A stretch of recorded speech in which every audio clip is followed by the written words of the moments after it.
In this video today, we're going to be talking about some methods that you can use to secure your Excel files. And Excel gives you some really nice options that you can use to make your data secure and safe.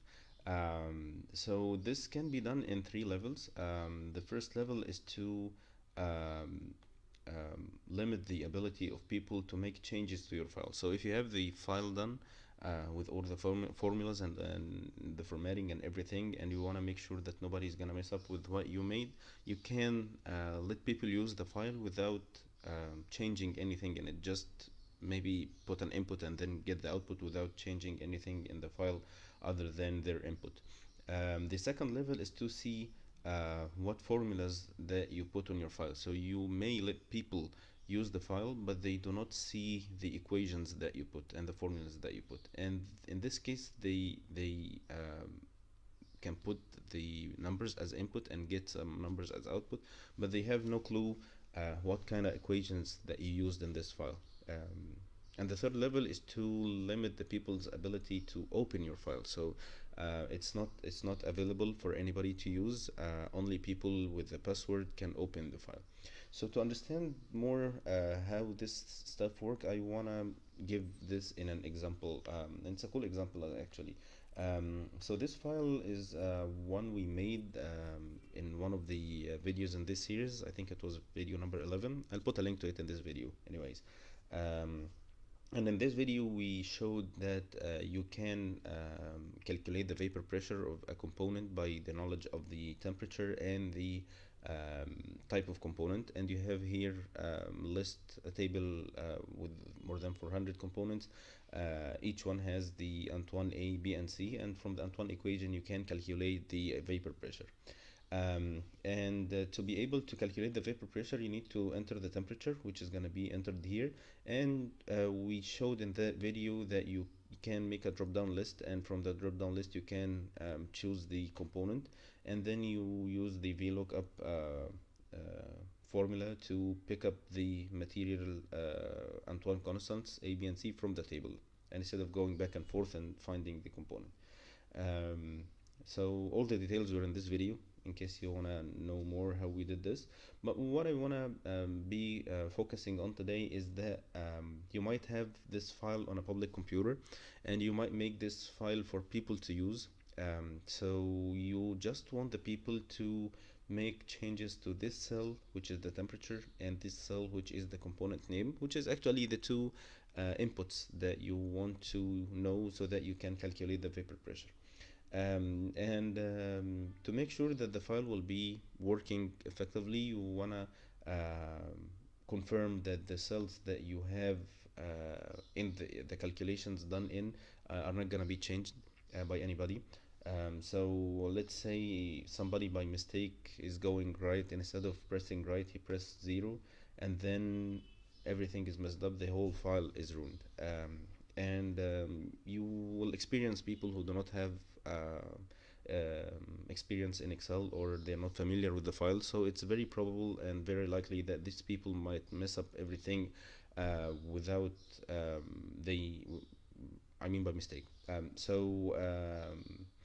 One thing that people do is to put a note like this in bold, uppercase, red color underline, to tell people that please do not change anything else in the file except the temperature and the component that you're gonna pick.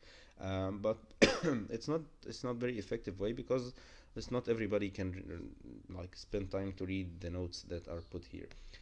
So what we're gonna do is to use the option in Excel that will secure the file more. And to do this is by first selecting all the cells, and then you press right click, format cells, and then go to protection. So actually we used the format cells for many things before, for number formatting, for alignment, for font borders, filling, everything, but we never used this protection tab. And actually this is what we're gonna do.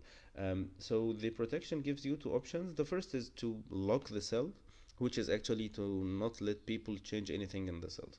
But this is not, if you see this note here, it says locking cells or hiding formulas has no effect until you protect the worksheet. So in the review tab, change group, and then protect sheet button. So you choose that these cells will be locked, but this is not gonna take effect until you go here as it was mentioned in that note. It says protect the sheet, and it says here in that note below that it prevents unwanted changes from others by limiting their ability to edit. Okay, so I'll press protect sheet. It will ask me to put a password so that I can unprotect it if I want, by knowing the password, because I did this protection. And then it gives you some options, so that the people who use the file can have some more stuff to do. So they can delete rows, can delete columns, insert hyperlinks, edit objects, whatever thing you want to do, you can let people do with the protected sheets. But I'm happy with just letting people select the locked cells and select the unlocked cells. So I'll press OK. It will ask me one more time to enter the password. I'll press OK, and then you will see that this option is now unprotect sheet, is not protecting now, because the sheet is protected. So if I come here by mistake and then write any number, it will tell me that the cell or chart I'm trying to change is a protected sheet. So I'm not allowed to do this. So now the what I can do is to just change the temperature, the component, and I am totally confident that the other cells will not be touched. So if I edit the temperature, I'll see that this same message has appeared to me as well. And this is because I protected all the cells in the sheet. I need to exclude these two cells so that I can change them, but not everything. So to do this, I will unprotect the sheet. Again, it needs the password, and then I need to go here to allow edit ranges. So if you go here, it will tell you that these ranges are the ranges that will not be covered with the protection option that I'm gonna use. So I'll make a new range, and it says range 1. I'm okay. If you wanna call it another name, it's up to you. And then you will choose these two. You will need to hold the control button to change multiple cells. Um, I'll say okay, and then I can press OK and go to protect sheet, or directly you can go to protect sheet from here. So this is what I'm gonna do now. The same cell, the same window. I'm gonna enter the password, and then one more time enter the password. It's not the same. I need to make sure that it's the same password. Okay, and now the sheet is protected. So again, if I go here, change this, it's not gonna change.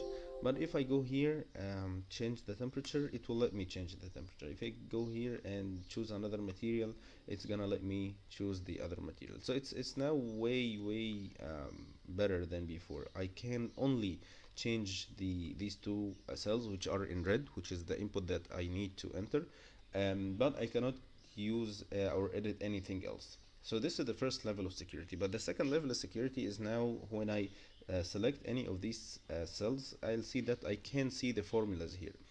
And let's say this formula is something that I invented, or it's something very um, new, or something I don't want people to know. So I want people to just use the file, but not to see the formulas that I put here. So to do this, I need to go back and then go to, oh, I need first to unprotect the sheet, and then go to format cells protection, and then it will be the hidden option. So the hidden option is the same thing as locked. It needs to be activated by protecting sheet, but it hides the formulas, and this is what it's saying here: locking cells, which is the first option, and then hiding formulas, which is the second option. And then I press OK and go back and protect sheet, and then the password, again password, and then here the file is secured. So once I select this cell, you'll see nothing in the formula bar. It's blank. You can see as if there is no formula written here. There is no formula written here. The only two cells that will be excluded will be this and this, or even these are not excluded actually in the hiding formulas option. So you can never see what formula is here in any part of this file. So this is the second level of security. You can do the same for the whole sheet. If you have more than one sheet in the file, you can protect the whole workbook. So it's the same option. Instead of doing it for sheet and every sheet separately, you can do it for the whole file. The last option is to limit the people's ability to open the file. And because it's something related to the file, not related to a sheet, so you will find it here in the file option, in the protecting workbook thing tab here. um, you will see that you have here some options. It says protect current sheet, protect workbook. So these two options are the two options that we just mentioned before. And then this is the option that we want to do, is to protect or encrypt with a password. This means that you need a password, as it says here, to open the workbook. And as you see here, the third option is already selected. It's protected. So there is a square around this icon. So it tells you that this sheet is already protected. But this is not selected because it doesn't have this square here. So if you do this, it will ask you to enter the password, so that you can open the file with this password. So I'll re-enter the password again, and then you see that the workbook now it is protected. And if you see here, it has this square here, so you know that your file is protected. So I'll save the file, close it, and then try to reopen the file and see if I can open it or not. So I'll open the file, and then it will ask me first to enter the password. I'll press 123, and then it is done. To unprotect the file, you will do the same thing. Go here and then encrypt with the password. You just delete the password, and then the file is now unprotected. So I'll re-protect it again just to show you something that's really cool. So it tells you uh,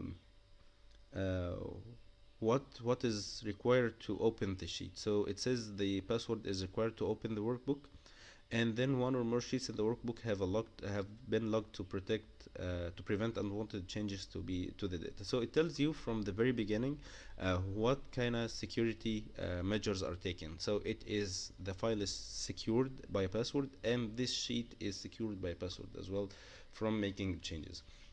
So this is pretty cool option actually. And imagine you have some financial information, some very confidential information, and you don't need anybody to know. So it's a very easy way to make sure that they'll be secure. So I hope this video was useful, and I'll see you next video inshallah.